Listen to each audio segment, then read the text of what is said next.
Seja bem-vindo ao canal Teologia Puritana em Defesa da Fé Bíblica.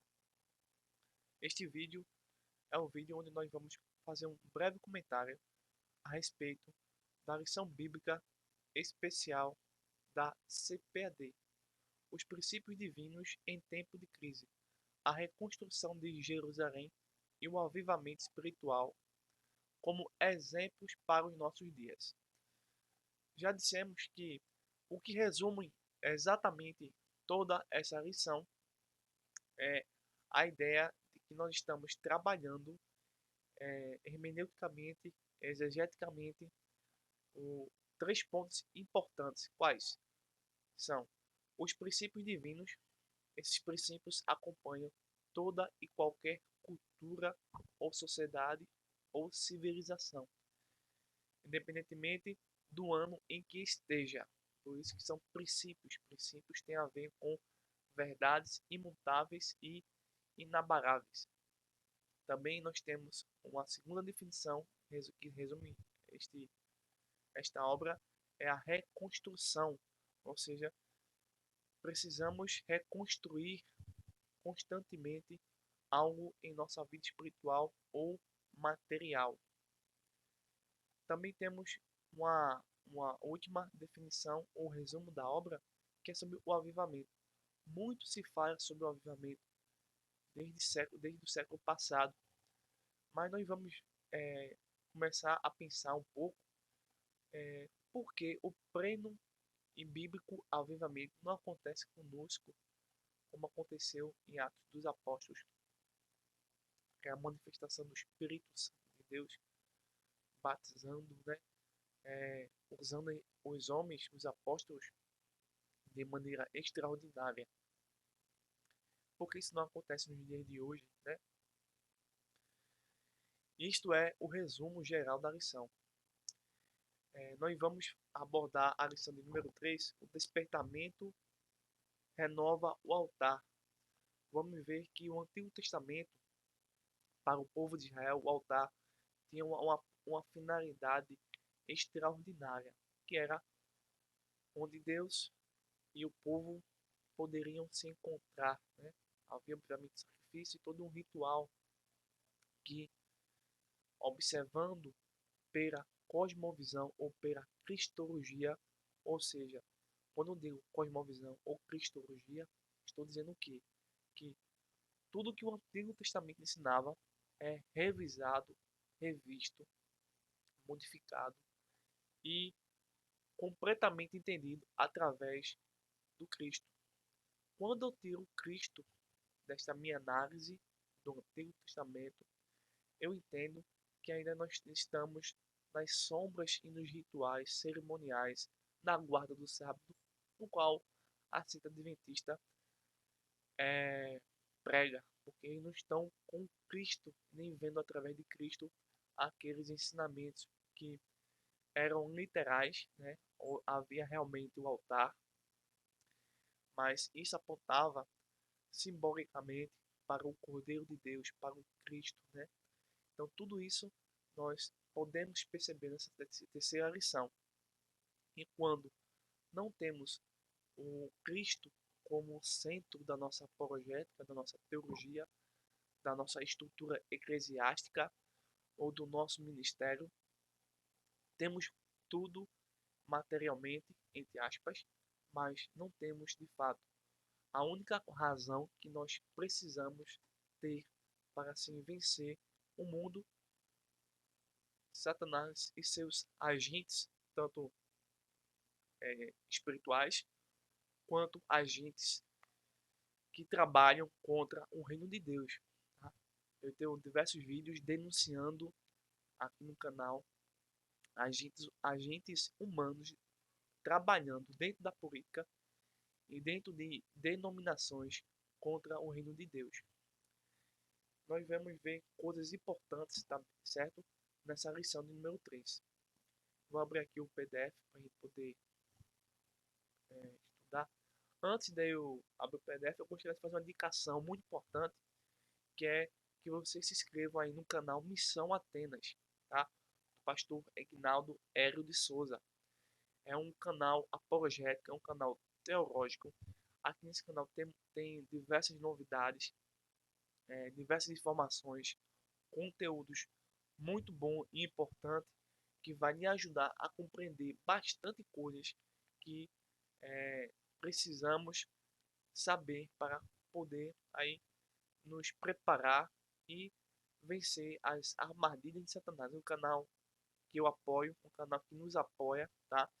E que vocês possam fazer sua inscrição e sempre ficar acompanhando os estudos deste pastor que tem feito grandes coisas para a obra de Deus, tá certo? Aí a minha dica de um canal que é relevante e importante você ter para a sua, vamos dizer assim, a sua biblioteca virtual, tá? Tem um conteúdo gigantesco aqui, tá bom? Bem, vamos aqui abrir aqui na lição número 3, tá? Já vimos bastante coisa.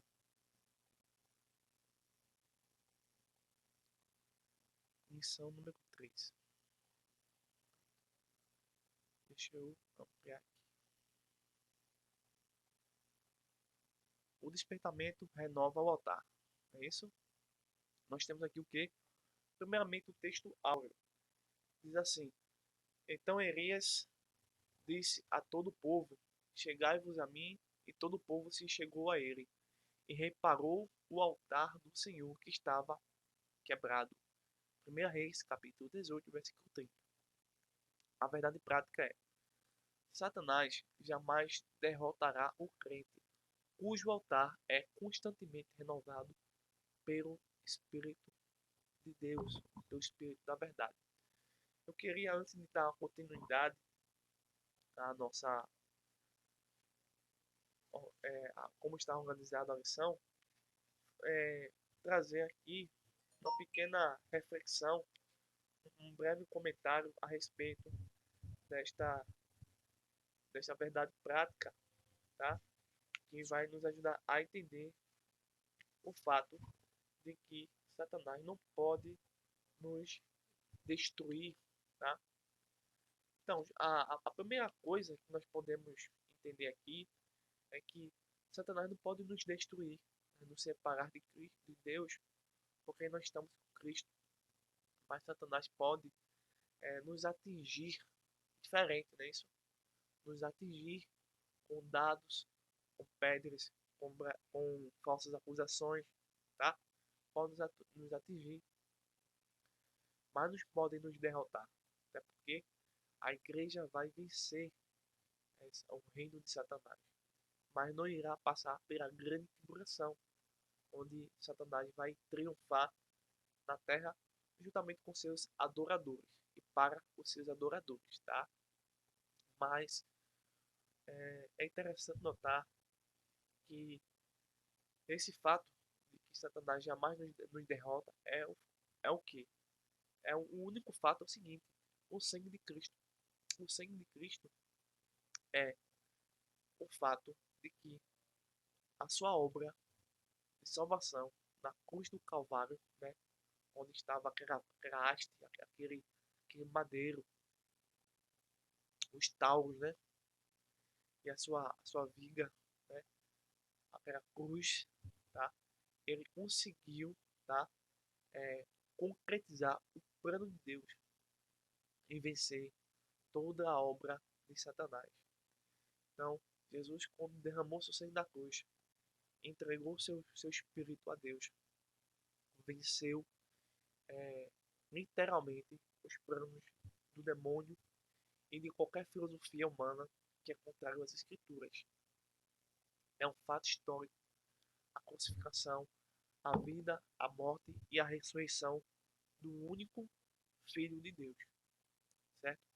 Então, a força do sangue de Cristo pode ser compreendida quando Paulo apresenta três exemplos absolutos da força da obra e do sangue de Cristo, ou seja, os méritos de Cristo que ele conseguiu na cruz do Calvário.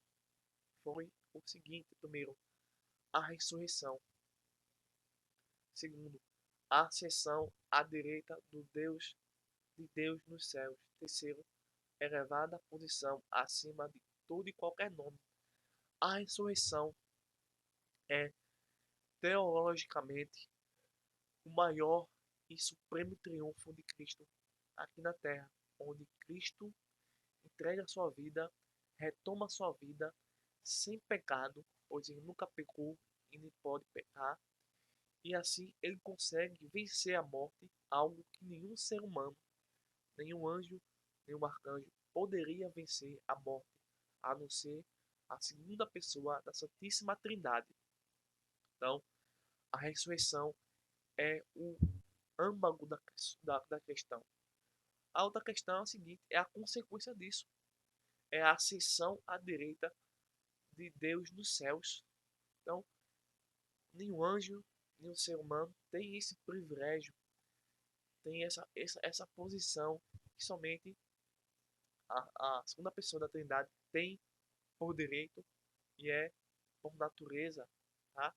Está à direita de Deus nos céus, juntamente com o Espírito Santo da verdade. E o terceiro motivo porque o Satanás jamais deixa de derrotar o crente é que Jesus tem uma elevada, suprema, altíssima posição acima de todo e qualquer nome. Imagina uma autoridade política aí. Pode imaginar qualquer autoridade. Comunista, socialista, direitista, qualquer o que for. Capitão do exército, o que for. Jesus está acima dessas pessoas. Tá? Está acima dessas pessoas. Totalmente acima. Imagina uma autoridade religiosa. Papa, pastor, o que for. Ele também está acima dessas pessoas. Ele é supremo. Tá? Gostaria de ver pelo menos o texto de Efésios, capítulo 1, verso 21 e o verso 22, para a gente concluir essa primeira parte. Vou pegar aqui, Efésios, só para a gente meditar um pouco a respeito disso. 1, 21 e 22 de Efésios, nisso. Acima de todo o principado e poder e potestade e domínio e de todo nome que se nomeia, não só neste século, mas também no vindouro. Eu esqueci também de dizer que, ainda que exista um teólogo, uma apologética, com grande renome, com grande autoridade humana, Jesus também está acima dessas pessoas. Ainda que exista um seminário teológico muito reconhecido, que tenha as suas doutrinas biblicamente corretas, ou que seja reconhecido pelo MEC, Jesus está acima deste seminário. Verso 22. E sujeitou todas as coisas a seus pés, e sobre todas as coisas o constituiu como cabeça da igreja. Então, essa verdade prática é prática mesmo.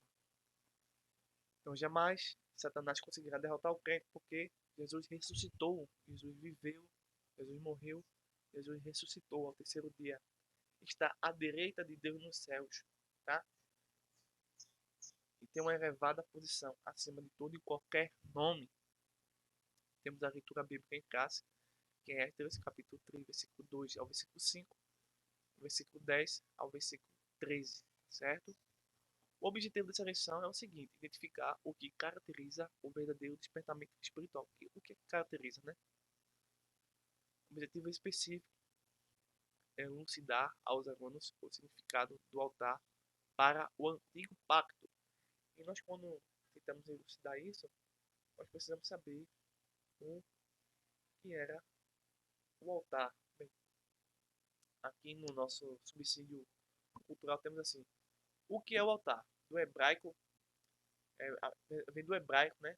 Essa palavra, e tem um significado muito interessante. Diz assim: quase todas as pessoas dessa geração têm um conceito errado do verdadeiro altar, no sentido genérico e prático que motivou sua existência. Todos julgam geralmente que um altar genuíno é parte de um templo, de uma catedral, de uma mesquita ou de uma sinagoga, reservado exclusivamente aos pastores, aos sacerdotes ou aos rabinos. Muitos, sem dúvida, vão surpreender-se quando lhe mostrarmos como a Bíblia define o significado do altar verdadeiro e sua função.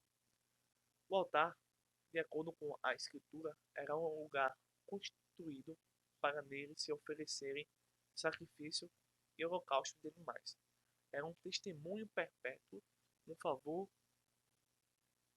sentia-se nele a manifestação divina, significava a presença de Deus, significava as ofertas, era o lugar onde se realizava a comunhão dos fiéis com o Senhor. Por tais razões, o altar era respeitado.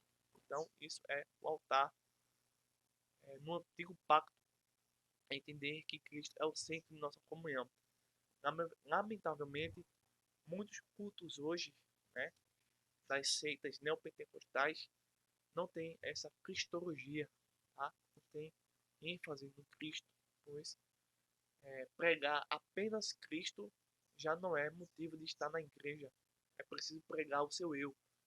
Eu fui traficante, eu fui bandido, eu passei 10 anos na cadeia, eu tive câncer, eu matei, eu menti. Então tudo é o eu. E Cristo não existe praticamente, né? Nessas pregações, nesses rituais que nada serve. Então nós precisamos retomar, né, Cristo novamente nas pregações, nos púlpitos de domingo, de segunda a domingo, não é isso? De domingo, na verdade, de domingo a domingo. Então, temos aqui o terceiro objetivo específico: comprovar que nem todos os despertamentos, olha, veja bem, nem todos os despertamentos que hoje têm as características mencionadas de um verdadeiro despertamento, ou seja, ó, é preciso conhecer bem o que é um despertamento espiritual, tá? Porque tem muitas manifestações espirituais aí. E nós não estamos negando essas manifestações, essas curas, tá? Esses milagres que têm ocorrido por aí, essas seitas. Estamos dizendo que a origem dessas manifestações, muitas vezes, não vem de Deus. Nunca foi de Deus, tá? Você pega o profeta Jeremias, você Jeremias vai combater isso. Tinha falsos profetas dentro da casa de Deus pregando heresia. E o povo estava nem aí para Jeremias. Será que o povo está pregando, aceitando falsos profetas no dia de hoje nas igrejas atualmente? Eu acredito que sim. Enquanto o verdadeiro profeta está aí há 40, 50, 60 anos pregando apenas Cristo e o povo está tapando os ouvidos, esperando bênçãos espirituais que não são espirituais. Então é isso que nós precisamos nos preocupar, que nem todos os despertamentos atualmente são sinônimos ou são de fato verdadeiramente bíblicos. Então nós temos aqui a introdução, né? A introdução vai abranger aí o que vai caracterizar o despertamento. Ponto 1, despertamento conduz um homem ao altar. Então é interessante isso, porque a partir do momento em que realmente sentimos o desejo, a necessidade, tá? Quando nós realmente precisamos de Deus, é quando nós realmente temos a nossa alma, nosso espírito, o nosso corpo nas mãos de Deus, tá? Estamos com Deus nesse exato momento. E para os judeus na época, eles tinham realmente uma grande necessidade de ter o acesso a Deus, pois nós sabemos que o Antigo Testamento tinha uma restrição no que diz respeito à própria manifestação do Espírito Santo. Isso não quer dizer que o Espírito Santo não poderia atuar no povo, mas se restringia mais no rei, no profeta e no sacerdote. A única forma era o povo ir ao altar e praticar o ritual que já era ordenado por Moisés. Então aqui no finalzinho você vai ver aqui, ó,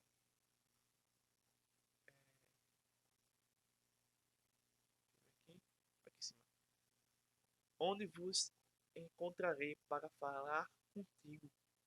Os judeus agora almejavam essas bênçãos através do altar. Então, quando o povo estava praticando a verdade, Deus fazia questão de estar com o povo, porque o povo já tinha passado pelo despertamento estava agora restaurando, colocando de pé o altar.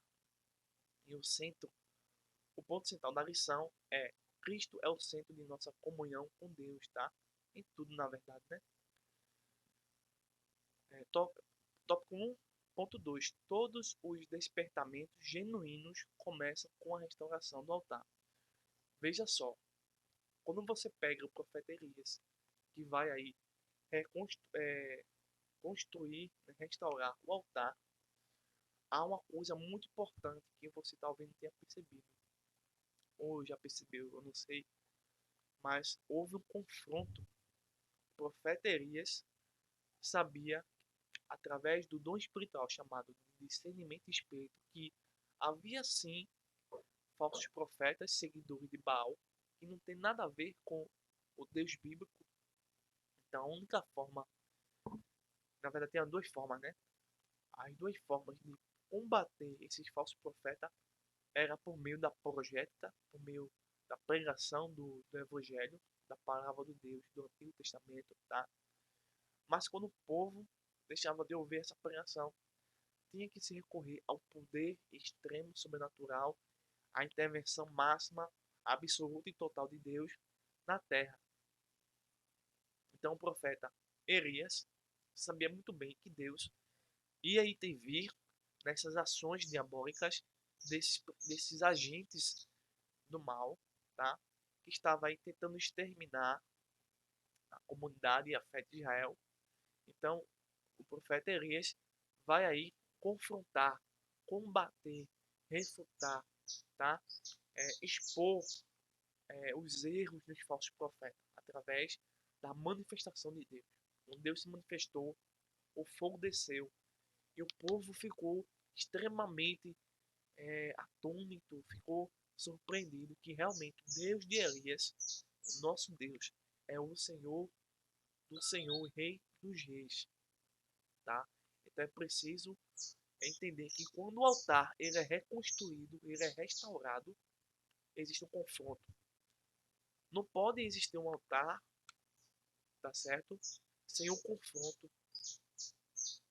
Porque se você consegue voltar para as escrituras, se você consegue voltar para o mundo espiritual, o reino das trevas, juntamente com seus falsos profetas, esses agentes do caos, vão guerrear contra você.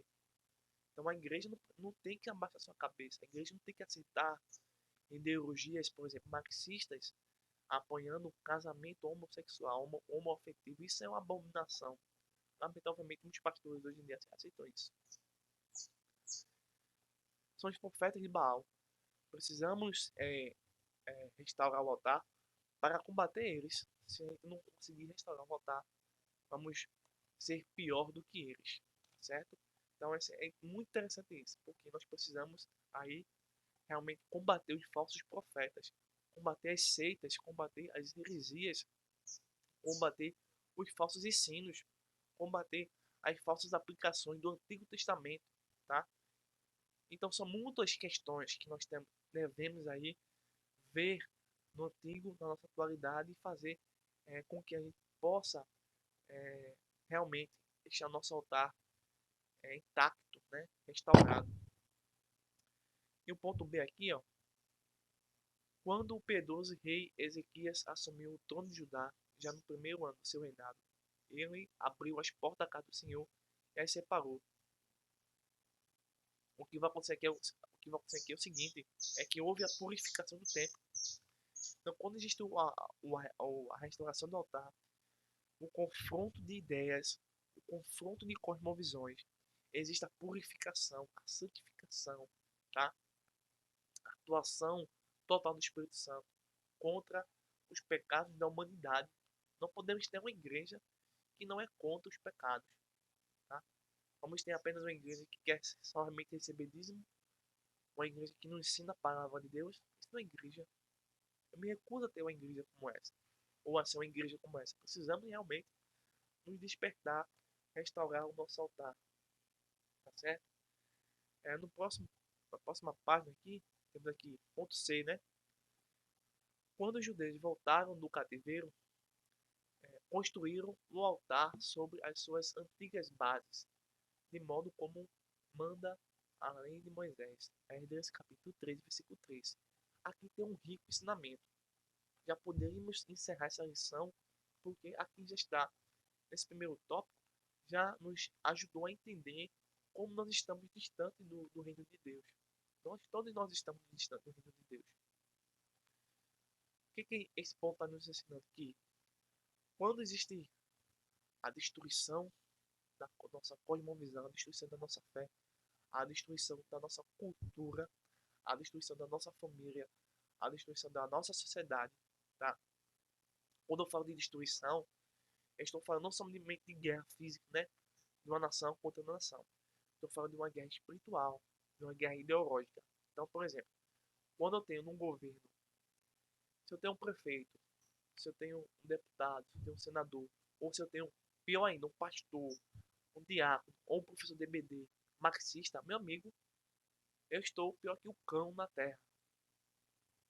Por quê? Porque essas pessoas vão ensinar, vão acreditar, vão praticar coisas que a Bíblia não ensina, coisas que a Bíblia é contra. Então, quando as pessoas estão aí no cenário mundial, nós estamos perdendo o espaço, estamos nos sendo sufocados. Mas, quando nós confrontamos, quando o altar é construído, quando existe a purificação na nossa casa, no nosso templo, a estrutura do altar, a ação do cristão era feita onde? Onde era se fundamenta, onde era se fixa, onde era se baseia, é em uma antiga base. Qual é essa antiga base? O Antigo Testamento. O Antigo Testamento ele tem uma riqueza suprema e profunda contra coisas que atualmente hoje é aceitado. Então, precisamos construir a nossa cosmovisão, a nossa fé, tá? O nosso altar sobre as antigas bases cristãs ou judaicas, tá? E sem isso, realmente nós estamos aí como um navio sem rumo, sem direção e sem capitão, certo? Estamos desgovernados. É no Antigo Testamento que encontramos alicerces imprescindíveis para a nossa prática e a, e apologética. É, então, é basicamente isso que nós encontramos aí nesse ponto. Mas também, para finalizar, havia também, quando nós realmente estabelecemos tudo isso, nós temos o que? O sacrifício. Quando realmente voltamos para as escrituras, vamos encontrar unicamente o sacrifício de Cristo.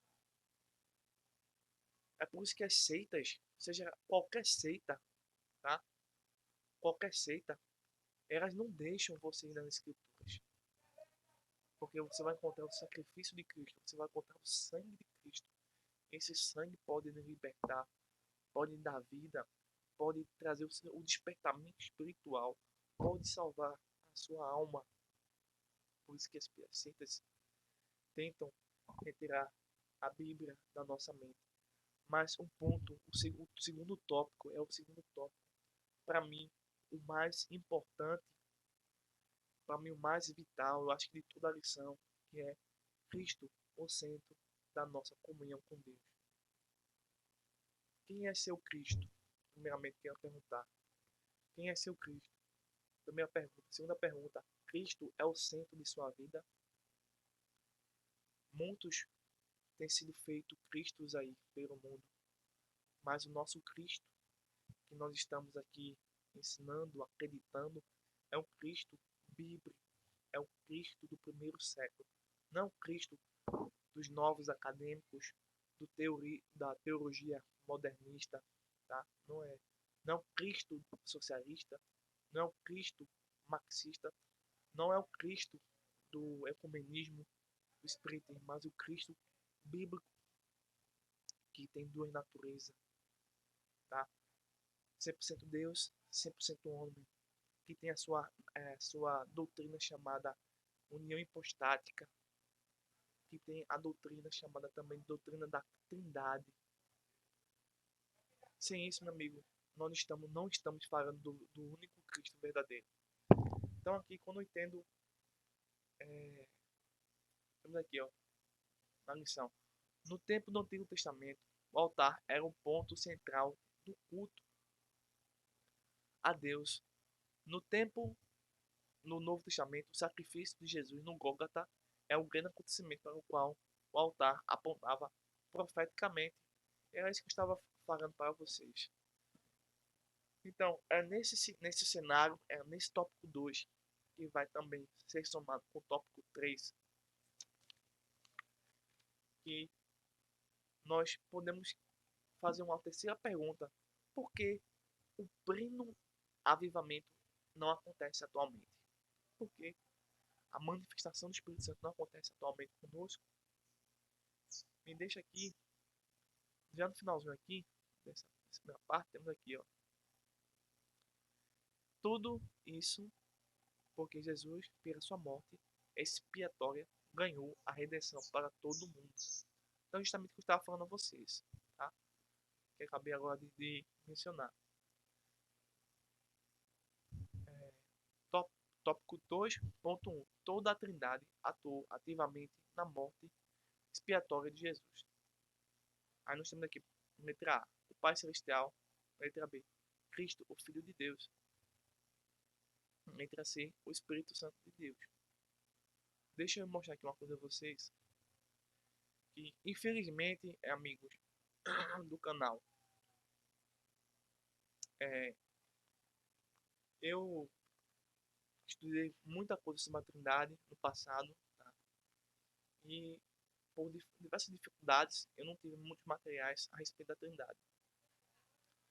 E hoje eu tenho alguns materiais que eu não tinha antes e que me ajudou até mesmo a compreender melhor a Trindade do que no passado. Então isso se chama o quê? Aprendizado, né? Mas ao mesmo tempo eu me recordo que no ano passado eu fui ensinado que a Trindade, os professores de EBD, não estou julgando, condenando não, mas por falta de conhecimento, por falta de entendimento, os professores de EBT acabam ensinando uma trindade que não é bíblica. Você sabia disso? Existe, pelo menos, que eu me recordo agora, dois exemplos de trindade que os irmãos da EBD ensinam. Tá? Isso é errado. Nenhum pai da igreja, muito menos na Bíblia, existe essa noção. Mas, de tempo em tempo, essas pessoas, que eu não sei porque essas pessoas ensinam ainda, dizem que a trindade é como a água. Porque tem três estados: líquido, sólido e gasoso. E também dizem, parece até palhaçada, que a Trindade é como um ovo, né, que tem aquelas três divisões, né, casca, né, tudinho. É, parece que acho que até um terceiro exemplo, né, sobre a tricotomia humana. São coisas que não tem nada a ver. Tudo isso que ensinar a vocês, ou a mim, não tem nada a ver com Trindade. É uma heresia isso aí. Talvez eles não saibam. Eu vou passar para vocês aqui a melhor ilustração, tá, da Trindade. Para mim, eu acredito que é a única ilustração que serve para explicar bem o que é a Trindade. Essas outras que eu mencionei não é Trindade de jeito nenhum, até porque a Trindade ela não se separa. Quando a Trindade não se separa, eu entendo o quê? Que se a água tem três estados, né?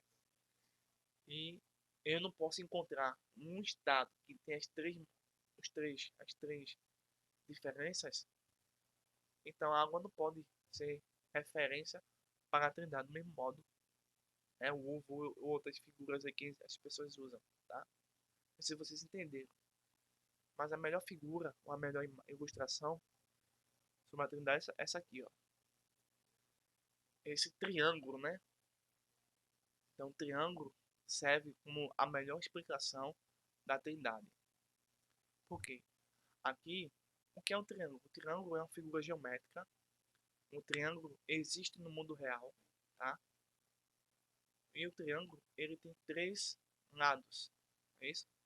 Se você tirar um desses lados, não existe triângulo, não é verdade? Isso é lógica, isso é razão, isso é evidência. Do mesmo modo é Deus, a natureza de Deus. Se você tira um, uma das três pessoas, não, Deus não existe, tá? A natureza não existe, a Trindade não existe. A Trindade e a natureza de Deus só existe porque existem três pessoas distintas, diferentes e separadas, mas co-iguais em eternidade, em poder, em soberania, tá certo? E essa figura ilustra bem e refuta também conceitos errôneos sobre a Trindade. Por exemplo, aqui, se você pegar no ponto principal, ali o Pai, Yahvé, você vai ver uma seta descendo, não é isso? Por fora do triângulo, tá? O Pai tem assim, não é o Filho, tá vendo? Não é o Filho, depois tem uma seta embaixo. O Filho não é o Espírito Santo, e o Espírito Santo não é o Pai, tá certo? Eram doutrinas que se ensinavam antigamente, no segundo século, terceiro século, eram heresias.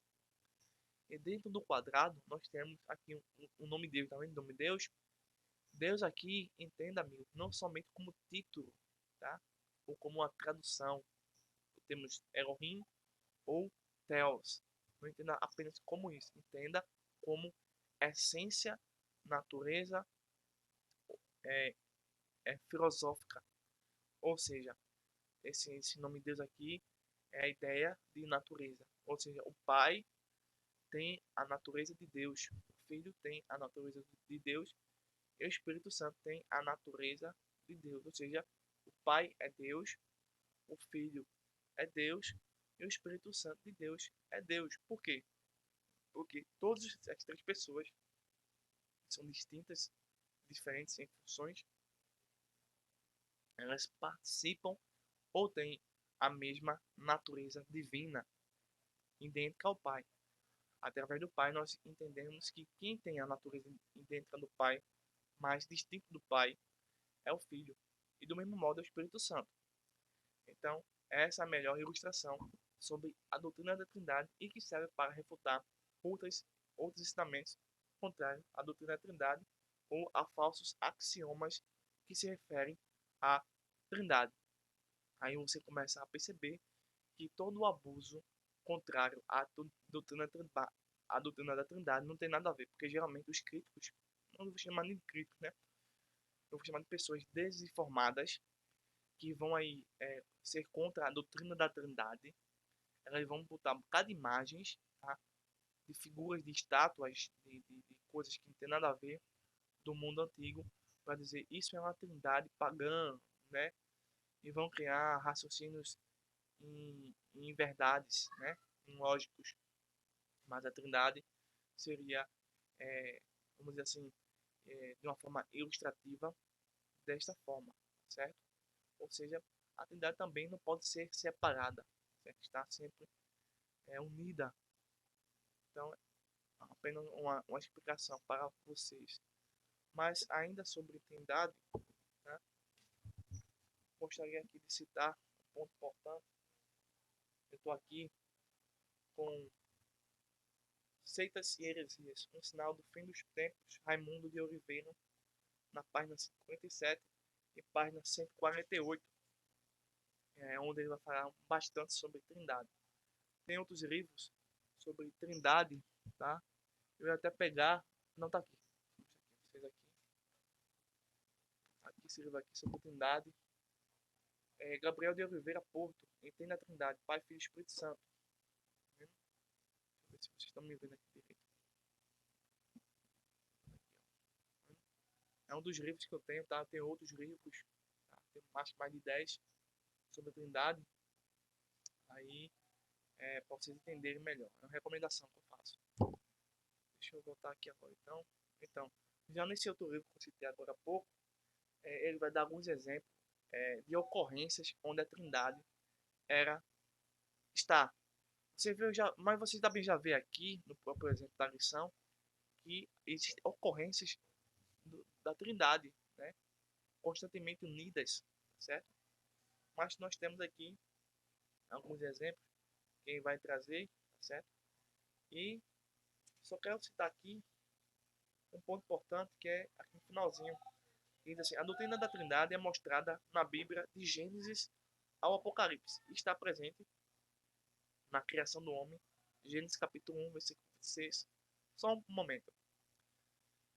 É, quando eu digo assim que a doutrina da Trindade é mostrada na Bíblia de Gênesis a Apocalipse, eu preciso entender o seguinte: eu não posso cometer um erro chamado de erro de anacronismo. Isso é muito comum em algumas pessoas que querem defender uma doutrina ou ensinar uma doutrina. Erro de anacronismo, porque a doutrina da Trindade ela realmente só vai ganhar força na história depois do século I, século II, certo?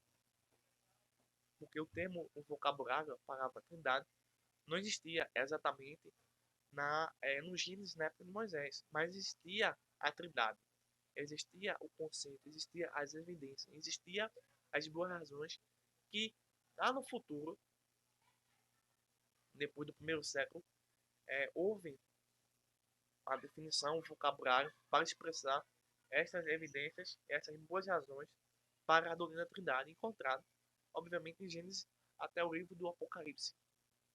Então, nós realmente encontramos isso. Essa era só para dar um exemplo para que nós não estamos incorrendo em erro de anacronismo, pegando um termo que foi criado posterior à origem, formação e a transmissão do Novo Testamento para um período histórico que também não existia o termo Trindade, mas existia sim o termo, existia sim a noção, existia as evidências, existia os embasamentos bíblicos, tá? A fundamentação bíblica para a doutrina da Trindade.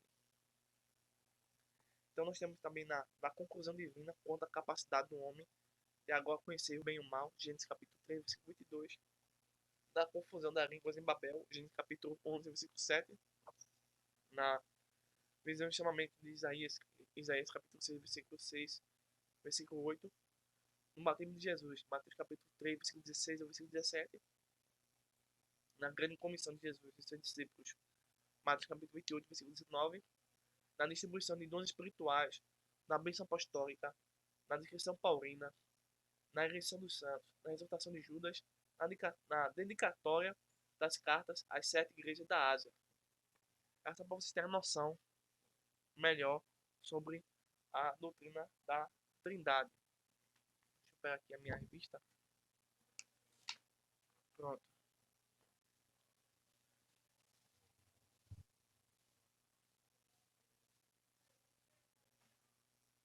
E temos aqui o ponto 2, né? O Espírito Santo quer, pelo despertamento, mostrar aos homens a grande vitória de Jesus no Gólgota. É justamente isso. O Espírito Santo, ele vai o quê? Revelar. O Espírito Santo vai ensinar. O Espírito Santo vai explicar. O Espírito Santo penetra, né? Prescuta e busca, ele encontra, ele analisa.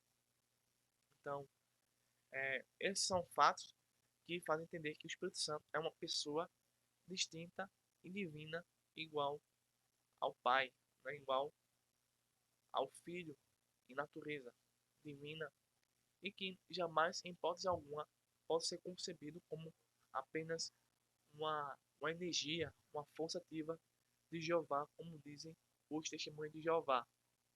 O Espírito Santo quer iluminar o entendimento dos homens para esta grande realidade. Então, o Espírito Santo é um dos principais pregadores, um dos principais apologistas que vai constantemente dizer a mim e a você que nós precisamos pregar a cruz de Cristo. E esta é a principal mensagem do todo o Novo Testamento. Nós não temos outras mensagens a não ser essa. Jesus Cristo é 100% homem, 100% Deus, que morreu na cruz do Calvário, que ressuscitou ao terceiro dia, está à direita de Deus nos céus, que tem um nome supremo e superior a todos, que vai voltar na sua segunda vinda, arrebatar a igreja. Esta é a pregação do Evangelho. Então, o Espírito Santo é a principal pessoa que está querendo que os homens entendam a verdadeira mensagem, mas, infelizmente, pessoas conseguem resistir ao Espírito de Deus e assim acabam criando aí um falso evangelho ou se desviando do verdadeiro caminho. Aqui no ponto C, o Espírito Santo explica, temos no final assim, no finalzinho. Por meio dessa vitória, os principados e potestades satânicos foram despojados, e Jesus triunfou sobre ele na cruz. Por isso temos nele a vitória. Pela fé em Jesus Cristo, podemos vencer o mundo. Aí tem o ponto D, o Espírito Santo penetra. Aí assim, é uma luz que tudo manifesta. Quando esta luz ilumina o painel de nossa consciência, como aconteceu com o profeta Isaías, sentimos um grande peso dos nossos pecados, e pelo Espírito Santo somos despertados e levados ao arrependimento. Então, é o Espírito de Deus que nos faz aí nos acordar, tá? Lembrando que Cristo aqui, ele é a concretização real daquelas figuras praticadas no Antigo Testamento, e que em Cristo é o verdadeiro alvo, a verdadeira centralidade. Ou seja, o Antigo Testamento como um todo sempre apontava para Cristo e a sua obra na cruz do Calvário como sumo sacerdote. Então por isso que nós não temos hoje os mesmos rituais do Antigo Testamento, porque nós estamos na nova aliança eterna, imutável. E a síntese do tópico 2, que eu queria destacar para vocês aqui é o seguinte, que no Novo Testamento, Cristo tornou-se o centro da nossa comunhão com Deus, através de sua morte expiatória, trazendo redenção a todos os homens. Não temos mais o altar como nosso ponto central de culto a Deus, como no Antigo Testamento.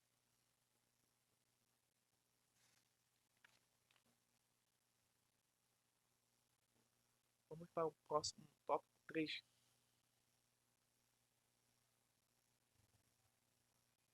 Alguns dizem que nem todos os despertamentos de hoje têm as características que são mencionadas nessa lição. Concordamos plenamente.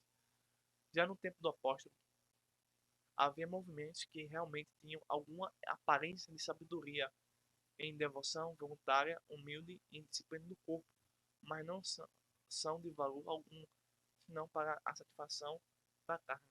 Também em nossos dias aparecem movimentos que são imitações baratas do verdadeiro despertamento.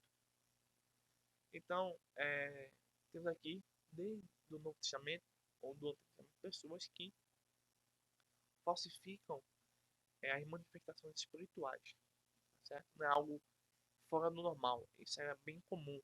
E acompanha toda a história da igreja, tá certo? Porque Satanás visa enganar as pessoas. Já aqui em cima aqui, eu vou aqui, sabe, até imitar o batismo no Espírito Santo, ensinando o povo a falar em línguas. São, porém, experiências sem nenhum poder e sem menor reverência. São experiências satânicas. Satanás tenta imitar Cristo. Imitando Cristo, torna-se um anticristo. Então essas igrejas aí estão se unindo com o Satanás. Aqui no finalzinho, todo movimento feito sem o Espírito Santo esteja na direção não pode prosperar. Aqui eu vou discordar. O autor está dizendo o seguinte: todo movimento feito sem o Espírito de Deus que esteja na direção, sem que o Espírito de Deus esteja na direção, não pode prosperar. Ao contrário, se esse autor pegar uns estudos de heresiologia, você vai ver que as seitas, as falsas religiões, elas prosperam centenas de vezes mais do que a nossa comunidade de fé. As seitas, e vou repetir, as seitas prosperam mais financeiramente e até mesmo em números de membros mais do que a nossa comunidade de fé. Vou lhe dar um exemplo. As testemunhas de Jeová, que vai desmentir esse ponto que esse autor escreveu aí, tá certo? Isso aí não, você pode até riscar. Isso não existe. Isso é um engodo que ele cometeu. E como nós todos podemos cometer, isso é normal. E ainda diz mais, né? É como uma tartaruga deitada de costa, movimenta os pés, mas fica no mesmo lugar. Ao contrário, que é isso? Esse escritor vai dizer isso? Que besteira! Que besteira. Ao contrário, as seitas não são tartarugas. Nós é que somos tartarugas no ensino.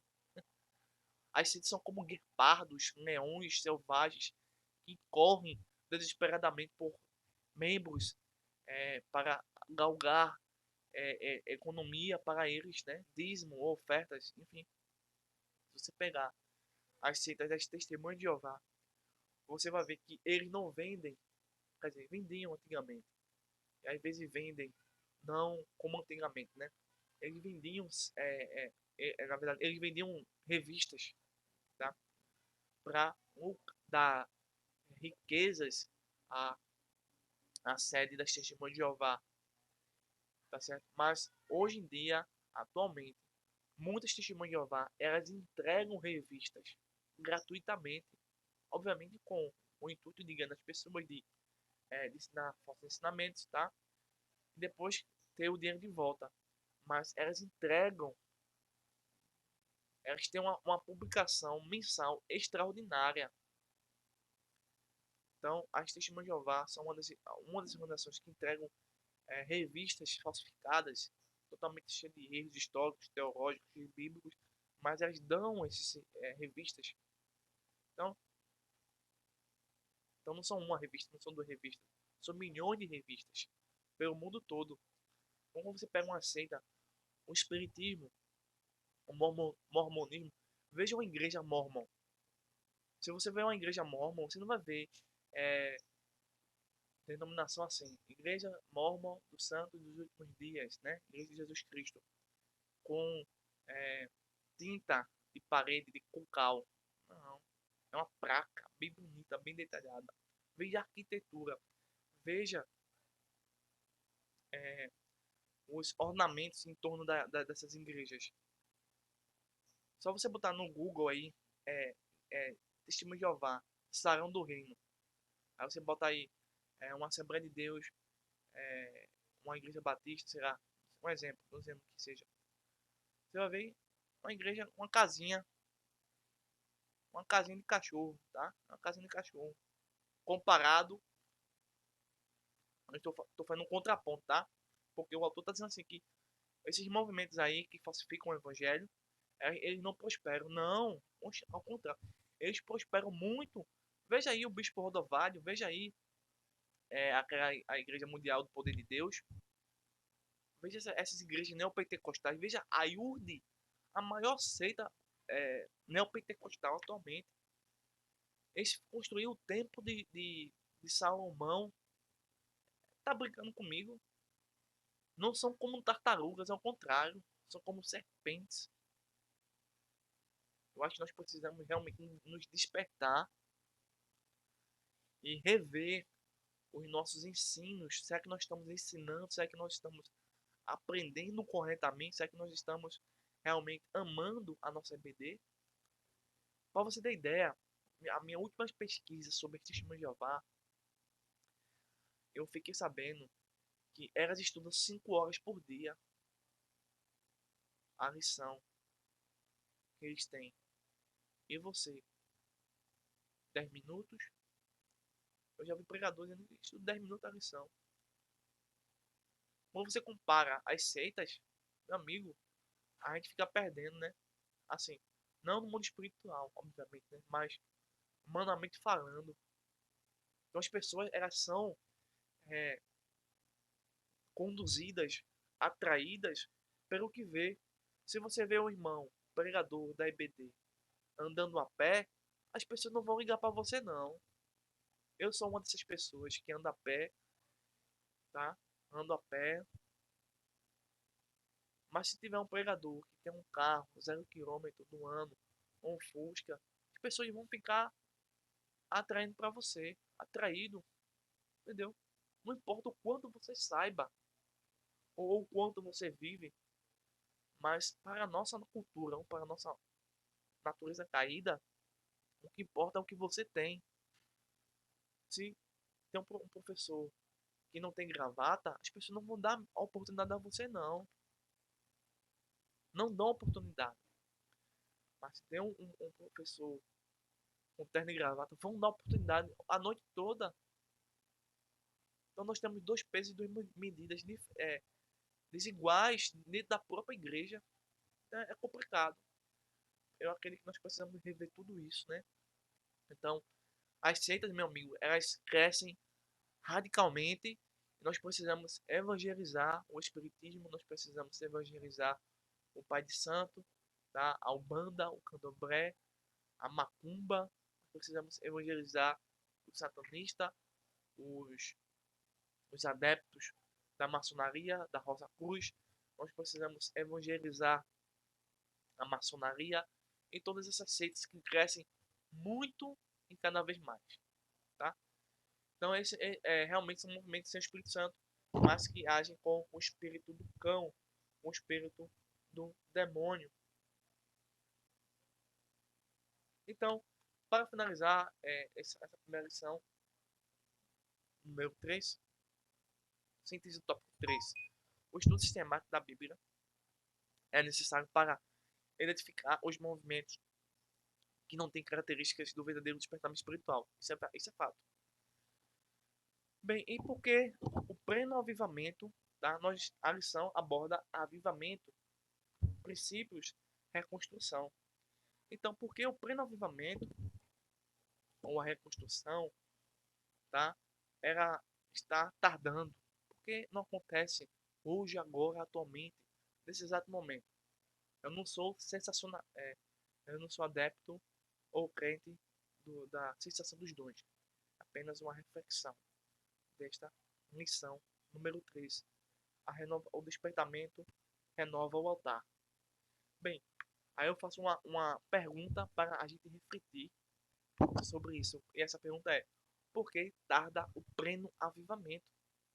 Bem, quando não temos o avivamento, quando não temos o despertamento, quando não temos os princípios bíblicos, quando não temos a restauração pelo Espírito Santo de Deus, não temos identidade teológica e nem apologética. Todo mundo tem uma identidade, tá certo? Mas sem o Espírito Santo, sem as Escrituras, sem a autoridade divina, não temos a identidade de cristão, ou seja, não temos a identidade teológica e nem a identidade apologética, ou seja, não conseguimos participar da obra de Deus e nem de seus planos. Esse é o principal motivo porque o pleno avivamento que a lição quer nos ensinar tarda, porque nos falta a identidade. Vamos buscar a identidade? Busque a sua identidade bíblica, a sua identidade cristã. Esse é o principal motivo porque tarda o pleno avivamento. Todos os profetas e apóstolos surgiram num cenário mundial para repreender, condenar, exortar, edificar, restaurar o povo de Deus. Agora você percebe que quando a igreja se desvia do caminho, aparecem os servos fiéis de Deus. Quando o mundo, mas quando o mundo vê esses servos fiéis de Deus, ou o altar restaurado, ou a obra de fé, o mundo pecaminoso afirma que tal posicionamento é extremista, fanático, retrógrado, é, é uma ofensa aos direitos da liberdade, é uma discriminação e preconceito. Quando a igreja se posiciona contra o pecado do STF, contra o pecado dos políticos, contra o pecado dos religiosos ou de grupos minoritários, em especial os marxistas. A palavra de Deus tem poder e nós servimos o dono e criador de todo o cosmos e não temos o que temer. Este é o outro motivo, porque o pleno avivamento tarda. O motivo é quando a igreja deixa de se posicionar contra as ideologias antibíblicas. Precisamos da correta cristologia para defender a fé e pregar com bons argumentos e com autoridade. Quando o altar está restaurado, não podemos evitar o Espírito Santo. O pleno avivamento tarda porque não deixamos o Espírito Santo agir em nosso ser. Então, precisamos de tudo isso para a gente poder restaurar o altar. Então, meus amigos, eu agradeço aí a sua atenção e espero você na lição número 4, a construção do templo enfrentou oposição. Então, que Deus lhe abençoe e que sua EBD seja uma bênção. deixe o seu comentário, o seu like. E se você não é inscrito no nosso canal, se inscreva. Nos ajuda a crescer aí, tá? Pois nós precisamos ter relevância no nosso canal através da sua participação. Compartilhe esse vídeo para que mais pessoas sejam alcançadas com o Evangelho e com as nossas explicações que nós fazemos com tanto carinho e atenção para melhor assim passar e compartilhar o saber bíblico, tá certo? Para a construção e a edificação do povo de Deus. Forte abraço e que Deus continue lhe abençoando em nome de Jesus. Se prepare, renove, restaure o seu altar para confrontar ideias, confrontar falsos profetas e assim poder viver o autêntico e verdadeiro avivamento para a nossa igreja atualmente. Deus me abençoe.